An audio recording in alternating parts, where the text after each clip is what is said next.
these things, what's going on, and there's nothing I'm saying that I'm regretting. Are people still surprised when you say you're a Christian and yet you're still in the heavy metal scene? It just seems a sort of a contradiction to some people, I think. It could seem like a contradiction to people, but, you know, I mean, David in the Bible played the guitar, so, and he supposedly had red hair, so... Boom, right there. Yeah. I don't think that a guy gets this good at something, it's not on his own doing. You know, I don't practice. I pick up the guitar and I just play it. And I don't know anybody else who can pick up a guitar and just play it without practicing. And I sing and play at the same time. So I believe that this is from outside of my being. And you know, the less I've struggled this whole thing with what my destiny is, the easier it's gotten. Especially in the last maybe 8 years, 7 years. I guess there's a period in the beginning where I didn't know what I was doing, and I just figured, you know what, rather than make any mistakes, I'll just put whatever I'm questioning on the side for right now. You know, I said I didn't want to play with any satanic bands, I didn't want to be with any man-whore bands, like we'd gone out with a couple bands before, and it was all about the women and stuff, and, you know, granted, I'm heterosexual, I like women, but, you know, when you're objectifying your audience, it changes things, you know, and then all of a sudden your drive isn't to perform for the audience, it's to perform after the concert, you know, and that to me is not what it's about, because, you know, foreplay isn't the concert, you know. Yeah, that's good to know for an audience coming. Yeah, that's really encouraging. My goal is to entertain everybody there, man, woman, child, handsome, ugly, beautiful, hideous, you know. I don't care, because I'm playing to their heart, I'm not playing to their body.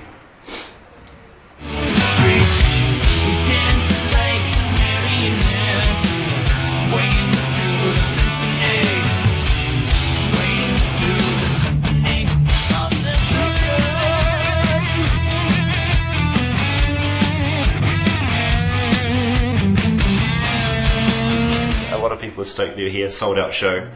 Is it nice to be back in this cold, freezing country?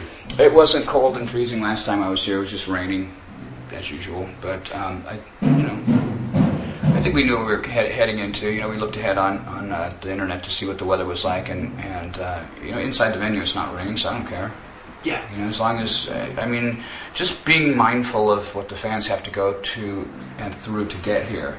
You know, some people have to take a motorbike, or some people even have to take the public transit, you know, to get here. And buses aren't good in Auckland. Well, I don't know anything about that, but the point is that, you know, in order to get from the venue to the venue from the bus stop, you got to walk. And if it's raining, you come inside and you're wet. There's nothing worse than wet leather at a concert. It's like, oh, it smells like a hockey game. Yeah. Well, no, it'll be smelly tonight. If it's raining outside, it could be good, though, because, I mean, that's always good over in festivals like in Europe, because, you know, a lot of those people at those festivals over there, they get so caked with mud and urine, the rain is like an instant shower. Yeah, I was going to talk about the audience for a second. What do you see when you look out there into that crowd? What's your audience like?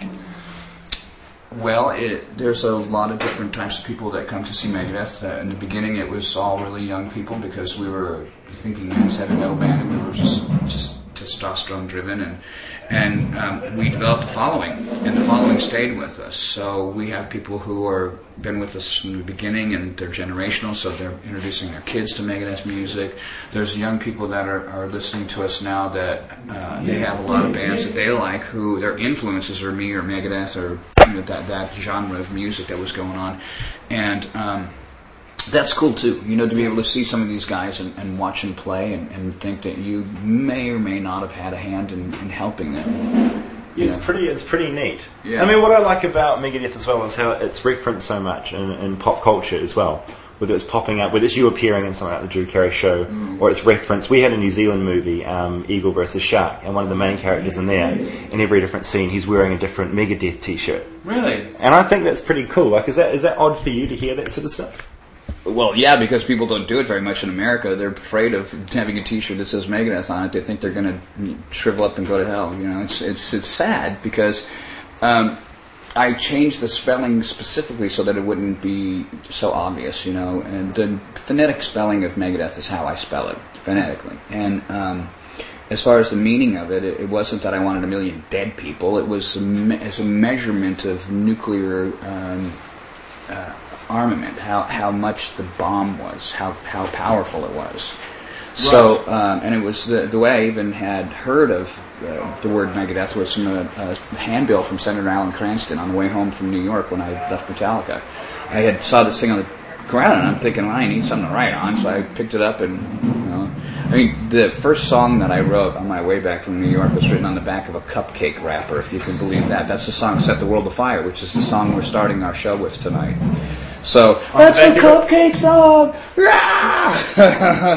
Back of a cupcake wrapper. Yeah, because I was in a bus. Those guys sent me home in a bus with no money, and I rode in a bus starving, and it was so gnarly. I had to panhandle from people in the bus to get home.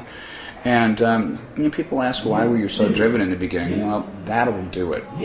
That will do it. Sending somebody home on a bus for 4 days with no money, it's like it wasn't like Sorority, like one of those movies where you come back.